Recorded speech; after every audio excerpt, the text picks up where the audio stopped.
Mari kita kembali melihat tema bulanan kita, bicara tentang righteousness of God. Righteousness of God, ya. Hari ini seri yang keempat berbicara secara khusus tentang fungsi kebenaran Allah atau pentingnya kebenaran Allah. Ya, kenapa sih kita mesti mendengar kebenaran Allah, Musa? Kenapa sih? Ya, kita kan sudah baca cukuplah. Apa kita mesti serius mendengar kebenaran tentang Tuhan atau kebenaran Allah itu? Saudara-saudara, ini sangat penting. Sebab tidak ada kebenaran di dunia ini yang sama seperti kebenaran Allah yang bisa memiliki fungsi yang luar biasa dalam hidup kita. Karena itu saya ingin mengingatkan kita kembali bahwa sejak minggu pertama kita sudah melihat apa itu kebenaran Allah. Minggu kedua kita sudah melihat kebenaran yang sejati. Dan minggu lalu, minggu ketiga kita sudah melihat tentang tanda-tanda kebenaran Allah. Bahwa kebenaran Allah itu diwahyukan oleh Allah sendiri. Kebenaran Allah itu mutlak, gak bisa diubah, gak bisa ditawar-tawar. Kebenaran Allah itu berlaku untuk semua, nggak ada satupun yang lolos dari situ. Nggak ada alasan suatu saat saya nggak tahu itu dulu Tuhan gitu ya, nggak ada. Kemudian kebenaran Allah itu bersifat kekal dan juga bersifat eksklusif dan antitetis istilahnya ya. Sekalipun cuma satu dia akan menolak semua hal yang bertentangan dengan dia. Nah, itulah sifat dan tanda-tanda kebenaran Allah. Nah, hari ini kita akan melihat apa fungsi kebenaran Allah itu, saudara-saudara, dan seperti apa fungsi atau pentingnya kebenaran Allah itu. Saya menemukan ada tiga, saudara-saudara, ada tiga yang akan kita pelajari hari ini. Yang pertama adalah fungsi dari kebenaran Allah atau pentingnya kebenaran Allah. Yang pertama adalah agar iman kita tidak sia-sia. Ya, next ya, yang selanjutnya. Nah, ini dia. Agar iman kita tidak sia-sia. Nah, saudara, mari kita baca 1 Korintus 15 ayat 17. 1 Korintus 15 ayat 17. Mari kita baca bersama-sama. Saya ajak saudara membacanya bersama dengan saya. Demikian firman Tuhan. 2, 3. Dan jika Kristus tidak dibangkitkan, maka sia-sialah kepercayaan kamu, dan kamu masih hidup dalam dosamu. Sekali lagi, kita belum kompak. Ayo biar kita meresap firman Tuhan ini. 2, 3. Dan jika Kristus tidak dibangkitkan, maka sia-sialah kepercayaan kamu, dan kamu masih hidup dalam dosamu. Saudara-saudara, ayat ini dari mana sih? Ayat ini punya satu latar belakang yang menarik.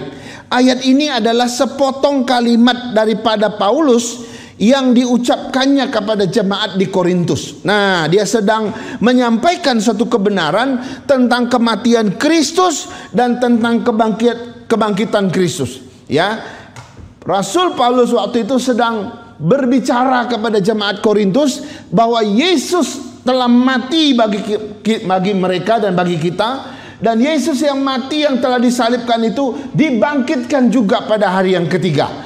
Nah, Paulus sedang memberitakan berita ini, saudara-saudara, kepada jemaat di Korintus. Tetapi, saudara-saudara, ada sesuatu yang menarik di sana. Ternyata ada sebagian dari jemaat di Korintus itu tidak percaya kepada kebangkitan. Ada sebagian dari jemaat Korintus yang tidak percaya tentang kebangkitan orang mati. Mereka pasti protes kepada Paulus. Paulus, dari dulu kita nggak percaya kebangkitan kok. Kenapa kamu memberitakan Yesus yang mati ini kok bangkit lagi? Benar nggak? Mereka protes kepada Paulus sebenarnya. Tapi Paulus tidak mau menyerah, karena Paulus harus memberitakan Injil, memberitakan kebenaran apa adanya. Dia katakan, oke, kamu memang dulu pernah percaya bahwa tidak ada yang namanya kebangkitan dari kematian. Tetapi saya mau kasih tahu bahwa Yesus yang mati ini, dia betul-betul bangkit. Nah, saudara-saudara, kebenaran Allah inilah yang dikasih tahu kepada mereka. Sehingga Paulus dengan tegas mengatakan, kalau seandainya Kristus tidak bangkit, maka ada akibat yang fatal. Yang pertama adalah iman kepercayaanmu, ya, itu akan sia-sia, nggak ada guna. Kalau Kristus yang mati ini tidak pernah bangkit, maka imanmu, kepercayaanmu semuanya akan sia-sia. Bahkan di dalam ayat dari 19 dikatakan, orang yang percaya Yesus bangkit itu, kalau Yesus ternyata nggak bangkit, kita adalah manusia yang paling malang dari semua manusia. Kenapa? Karena kita percaya sesuatu yang sifatnya bohong. Kalau Yesus nggak bangkit, berarti Alkitab bohong, Allah bohong, Yesus sendiri juga bohong.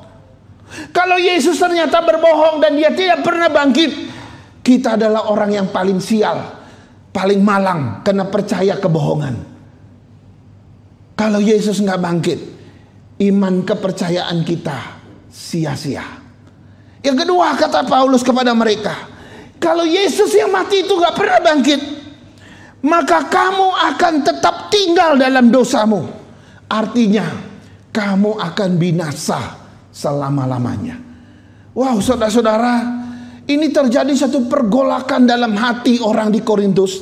Ada yang percaya Yesus itu bangkit, tapi ada sebagian yang percaya Yesus tidak bangkit karena mereka punya pemahaman sudah sejak lama. Orang kalau sudah mati selesai, nggak ada cerita lagi. Orang kalau sudah mati masuk kubur, maka seluruhnya berakhir sudah. Nggak ada cerita lagi setelah kematian. Kok kamu cerita Yesus yang mati, kok bangkit, gimana bisa jadi begitu? Nah, disinilah Paulus akhirnya menegaskan bahwa betul Yesus ini bukanlah manusia biasa. Yesus yang mati dia adalah Allah sendiri. Dan inilah kebenaran Allah, bahwa dia mati untuk kamu, dia bangkit juga untuk kamu. Sebab kalau dia bangkit, maka kamu ada harapan untuk diselamatkan. Dan inilah berita yang disampaikan Paulus.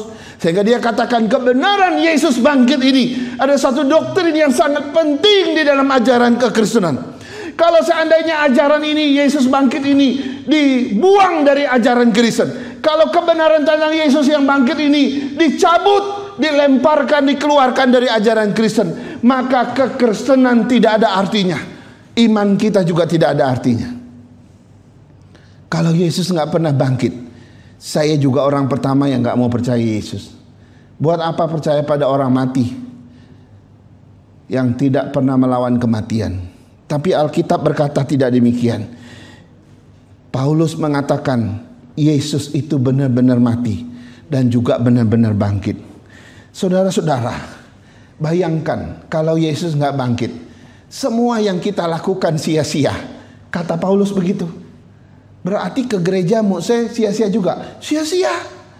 Ya, bukankah hari Minggu kita pingin jalan-jalan? Tadi saya jemput Oma ke PIK ya. Waduh, ramai sekali orang mau piknik ke PIK itu. Ya mungkin mau kuliner di situ, mau lihat pantai, mau apa, saya nggak tahu lah. Saya khawatir tadi udah agak tersendat sedikit gitu ya. Seandainya Yesus nggak bangkit, ke gereja kita sia-sia, pelayanan kita sia-sia, memberi persembahan kita sia-sia, pengorbanan kita untuk pelayanan Tuhan juga sia-sia, doamu juga sia-sia, ibadahmu juga akan sia-sia. Apalagi kita berharap masuk surga juga sia-sia kalau Yesus nggak bangkit. Karena itu betapa pentingnya kebenaran ini, saudara. Kebenaran Allah tentang Yesus bangkit. Wow, ini adalah sesuatu yang membawa makna yang berbeda. Bahwa Yesus betul-betul bangkit. Sehingga iman dan kepercayaan kita nggak sia-sia. Ke gereja kita nggak sia-sia. Berkorban bagi pekerjaan tidak sia-sia. Ibadah doa kita nggak sia-sia. Seluruh hidup kita tidak sia-sia. Kita punya pengharapan kepada Tuhan juga tidak sia-sia. Kenapa? Karena Dia yang mati itu ternyata bangkit dari kematian. Dia adalah Allah. Saudara-saudara, inilah fungsi kebenaran yang pertama. Kebenaran Allah akan membuat iman kepercayaanmu tidak sia-sia. Amin, saudara. Amin. Ya, kalau saudara masih percaya dewa dewi itu sia-sia. Saudara masih percaya agama nenek moyang, animisme, itu sia-sia. Tapi saudara percaya kebenaran Allah yang tertulis dalam kitab suci Alkitab, itu tidak sia-sia. Allah sendiri yang mengatakannya. Sekarang kita lihat yang kedua, fungsi kebenaran Allah yang kedua. Yang kedua adalah untuk memerdekakan kita. Ya, kebenaran Allah itu diberikan untuk memerdekakan kita. Saudara, coba kita baca dua ayat ini. Yohanes 8 ayat 31 sampai 32 dengan bersuara, semua membaca. 2, 3. Maka katanya kepada orang-orang Yahudi yang percaya kepadanya, jikalau kamu tetap dalam firman-Ku, kamu benar-benar adalah murid-Ku, dan kamu akan mengetahui kebenaran, dan kebenaran itu akan memerdekakan kamu. Kebenaran itu, yaitu firman Allah, akan memerdekakan kamu. Ini fungsi kedua, saudara. Fungsi kedua kebenaran Allah, dia datang, dia berikan untuk memerdekakan kita. Saudara-saudara, jelas sekali. Pertanyaannya, dimerdekakan dari apa sih Musa? Firman Allah, kebenaran Allah ini diberikan untuk kita, memerdekakan kita. Memerdekakan dari apa? Saudara, kalau kita membaca Alkitab, kita akan menemukan jawabannya. Berkali-kali Alkitab mencatat dalam ratusan dan ribuan ayat bahwa ketika kebenaran Allah itu diberikan untuk memerdekakan kita, pertama kali untuk memerdekakan kita dari dosa. Dosa itu senantiasa mengikat kita. Saudara-saudara, dosa itu telah menjebak kita. Yang kedua, firman itu atau kebenaran Allah itu memerdekakan kita dari tipu muslihat iblis yang mematikan. Setiap hari iblis itu seperti singa, berkeliling mengaum-ngaum mencari orang yang bisa ditelannya. Dan ketika engkau tidak ada kebenaran Allah yang menjaga dan melindungi engkau, dia akan menerkam engkau, mematikan. Dan firman Allah, kebenaran Allah satu-satu yang bisa memerdekakan kita. Kemudian firman Allah juga bisa memerdekakan kita dari dongeng-dongeng nenek moyang yang menyesatkan. Saudara-saudara, jangan pikir dongeng itu ada pengaruhnya. Dulu waktu kecil saya senang dengar dongeng. Saya suka tidur di samping tempat tidur kakek saya. Karena kakek saya itu seorang yang jago dongeng. Dan umumnya anak-anak juga senang dengar dongeng ya. Kalau dongeng yang memberikan teladan hidup, it's okay lah. Yaitu memberikan pesan moral yang baik. Tapi ada dongeng-dongeng yang jelek, saudara. Dongeng-dongeng yang menyesatkan. Sehingga waktu kita dari kanak-kanak menjadi dewasa, kita teringat dengan dongeng-dongeng itu. Dan dongeng-dongeng itu mempengaruhi hidup kita. Wah, itu hati-hati, saudara-saudara. Tahyul-tahyul, coba. Tahyul-tahyul. Saudara, baru-baru ini Melisa pergi ikut tur karya wisata dari sekolahnya ke Bali. Tiba-tiba dia WA saya karena mereka mau memasuki satu wilayah atau tempat wisata. Saya lupa itu apakah itu tempat penyembahan, mungkin itu adalah orang Hindu itu, pura. Loh, orang yang jaga di depan bilang, wanita yang lagi datang bulan tidak boleh masuk. Kalaupun kamu bisa bohong, silakan saja. Biasanya pulang pasti sakit-sakit. Waduh, Melisa pergumulan. Rupanya saat itu dia lagi datang bulan mungkin waktu itu. Dia tanya, papi gimana ini? Saya bilang, kalau kamu percaya Yesus, masuk aja. Tuhan Yesus pasti melindungi kamu. Kita doakan Tuhan Yesus membungkus dengan kuasa darah. Tapi katanya kita gak boleh bohong. Kita bohong pasti kita juga mencoba. Oh, terjadi perdebatan saya sama dia. Dia dengar gurunya juga. Gurunya juga rupanya gak kuat iman kali ya, gak kuat pemahamannya. Nah, ini bilang, sudahlah, daripada mencoba yang begini-begini, kamu gak usahlah. Kamu ke tempat lain aja, gak usah masuk sini. Saudara, kayak gitu-gitu, saudara. Kalau Tuhan, darah Kristus sudah menyucikan kita, Dia memerdekakan kita. Alkitab mengatakan kamu benar-benar merdeka. Merdeka dalam arti apa? Dia merdekakan dari pengaruh yang seperti itu dia. Tahyul-tahyul, yang macam-macam itu, saudara. Sehingga kita nggak ada lagi pantangan-pantangan. Kenapa? Karena kuasa Tuhan melindungi, menjaga kita. Dimerdekakan tidak hanya dari dongeng-dongeng, tahyul-tahyul, juga dari filsafat-filsafat yang kosong. Seringkali kita mendengar pendapat orang begitu indah, begitu bagus, tapi itu filsafat kosong loh. Tidak sesuai firman Tuhan. Tapi kita mau dengar. juga memerdekakan kita dari ajaran-ajaran turun-temurun yang menyesatkan, dan juga termasuk budaya-budaya, tradisi-tradisi yang tidak sesuai dengan kebenaran Tuhan. Saudara, betapa pentingnya fungsi dari kebenaran Allah yang memerdekakan kita dari hal-hal ini, saudara. Karena itu kita bersyukur jadi orang bebas. Dulu waktu nenek moyang kita masih percaya kepercayaan animisme, aduh susahnya luar biasa. Kita seperti terkungkung, tidak merdeka gitu, nggak bebas. Kalau kata nenek moyang kami dulu, kalau lagi masak nasi gitu ya, masih setengah matang, nggak boleh ke sungai. Nggak boleh ke sungai. Kenapa? Kalau ke sungai pasti terjadi kecelakaan, karena ini belum matang. Lalu caranya untuk melanggar itu satu-satunya cara gimana? Mesti siram kaki dulu. Nah baru itu nggak kena dengan hukuman itu kira-kira. Baru boleh pergi dengan selamat. Lo apa gunanya? Lalu saya pikir-pikir ya, apa benar ini sebuah keyakinan dari dulu? Atau mungkin dulu ada seorang mama atau orang tua yang takut nasinya kebakar gitu, gosong gitu ya. Lalu dia bilang sama anaknya, "Nak, kalau masak jangan tinggalkan ya. Tunggu dulu sampai matang boleh tinggalkan." Tapi karena si anak gak mau dengar terus menerus, akhirnya dia bilang, "Nak, kalau kamu tinggalkan nasimu masih setengah matang, belum benar-benar matang, bisa terjadi sesuatu di sungai."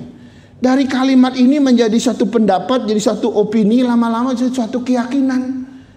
Itulah asal mulanya sebuah kepercayaan masyarakat, saudara-saudara. Lalu kita masih terikat dengan yang begitu susahnya.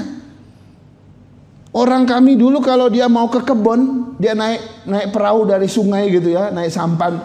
Ada sejenis burung, kalau dia lewat dari kiri ke kanan, nyalip perahu itu, wah itu terjadi sesuatu tuh. Mesti pulang, gak jadi ke kebun. Tapi kalau dia dari kanan ke kiri, itu ada rezeki katanya. Saya bilang mau 1000 kali dari kiri ke kanan tidak masalah, saya tetap akan pergi. Kenapa? Saya sudah dibebaskan oleh kebenaran Allah. Aku tidak lagi terikat dengan tahyul-tahyul kayak begitu. Ini pentingnya saudara. Jangan pikir, oh ini zaman modern Mose, zaman canggih. Kita nggak percaya itu lagi, betul. Tapi ingat, dosa tetap dosa loh. Tipu muslihat iblis tetap tipu muslihat iblis. Semakin canggih kita, semakin canggih juga dia menipu kita. Karena itu kita butuh yang namanya dimerdekakan oleh kemerdekaan ada dari firman Allah atau kebenaran Allah itu.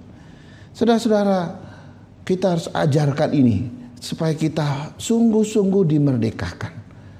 Sekarang kita lihat fungsi yang ketiga, fungsi yang terakhir. Bahwa kebenaran Allah memiliki fungsi yang terakhir, yang ketiga. Silakan dipindahin. Yang ketiga adalah kebenaran Allah itu untuk memelihara hidup kita.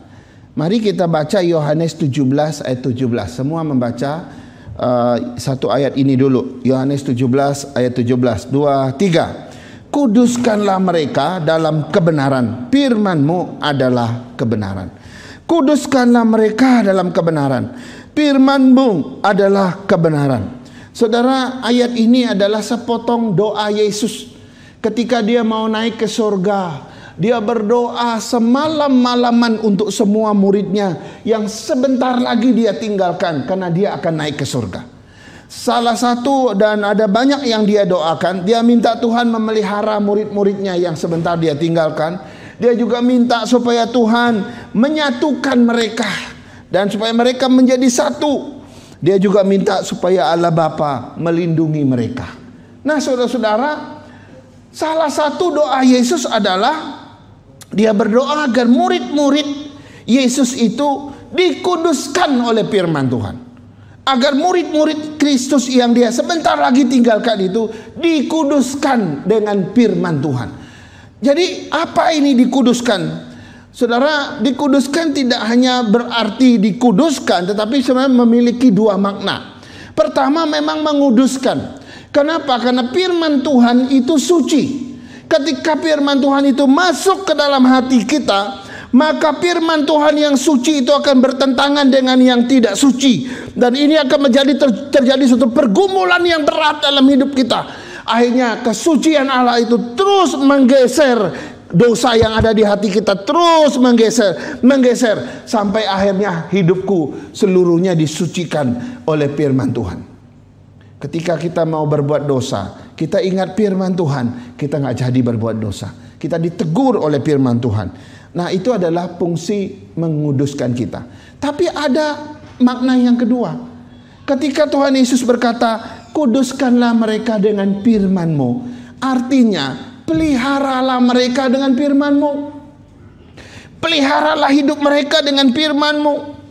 Saudara-saudara, saya waktu merenungkan fungsi ini, betul, firman Tuhan itu punya satu fungsi yang menarik, yaitu memelihara orang-orang yang percaya kepada Tuhan. Dia memelihara kita.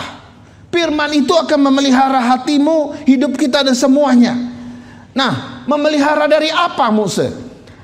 Pertama, ini memelihara kita dalam segala keadaan yang kita alami di dunia ini. Ketika engkau lemah, firman Tuhan itu akan menguatkan hatimu yang sedang lemah. Ketika engkau sedang sedih, maka firman Tuhan itu akan menghibur hatimu. Dan ketika engkau putus asa, firman Tuhan, kebenaran Allah itu akan memberikan engkau optimistis atau suatu pengharapan akan datang. Ketika engkau kehilangan arah hidup, firman Allah itu akan mengarahkan engkau kembali ke jalan Tuhan. Dan ketika engkau jauh dari Tuhan, tinggalkan Tuhan, firman Allah itu yang adalah kebenaran Allah, itu akan membawa engkau kembali kepada Tuhan. Wow, luar biasa saudara-saudara. Jadi firman Allah itu memelihara kita.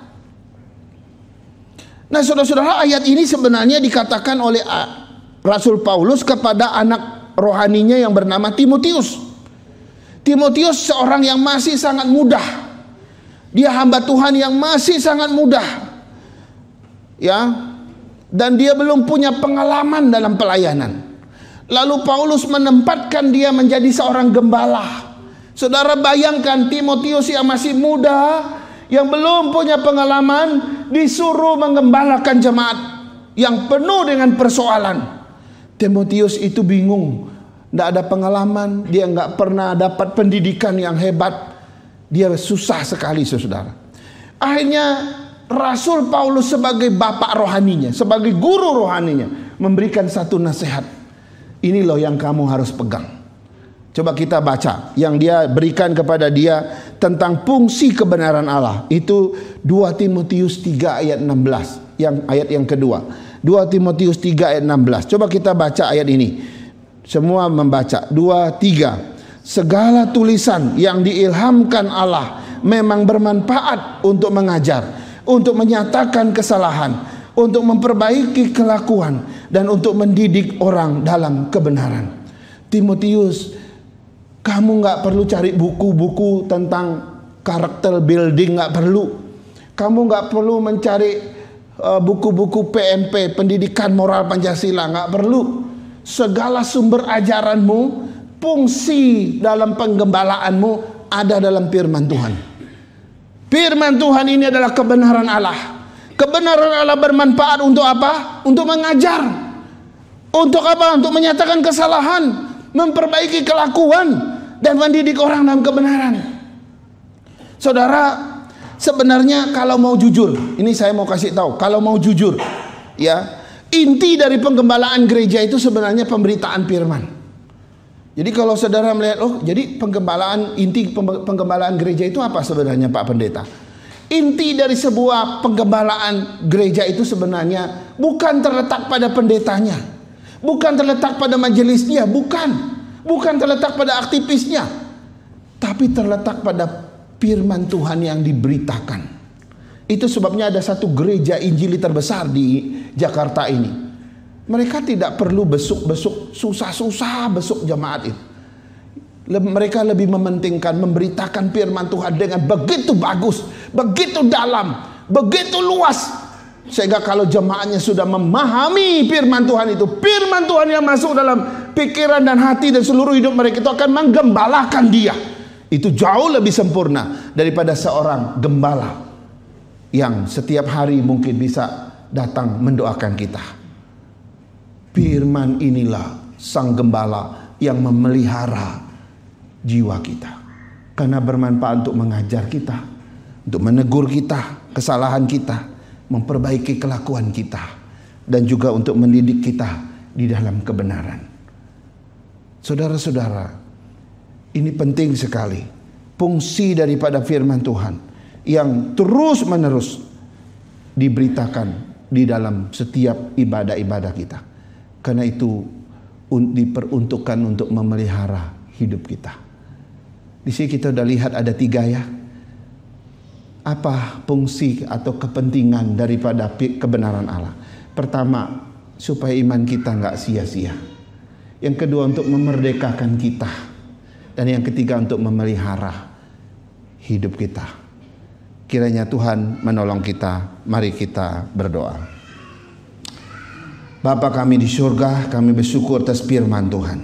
Hamba telah berhenti berbicara, tapi Roh Kudus bisa terus bekerja dalam hati kami, dan firman Tuhan ini boleh terus diteguhkan dalam hati kami. Sekarang kami mengerti bahwa kebenaran Allah sangat penting, sebab memiliki banyak fungsi dalam hidup kami. Tuhan, biarlah kami belajar rendah hati untuk menerima bagaimana firman Allah itu hadir dalam hidup kami. Berkati jemaat-Mu Tuhan, jika masih ada yang percaya kepada tahyul-tahyul, filsafat-filsafat yang kosong, dan juga dongeng-dongeng nenek moyang yang menyesatkan, Tuhan, Engkau alihkan dan rebut mereka kembali, agar mereka percaya hanya kepada kebenaran Allah tentang Kristus yang mati dan bangkit. Sebab olehnya imannya tidak akan sia-sia. Tuhan, pelihara kami, gembalakan kami dengan kebenaran Allah ini. Dalam nama Yesus kami berdoa. Amin. Amin.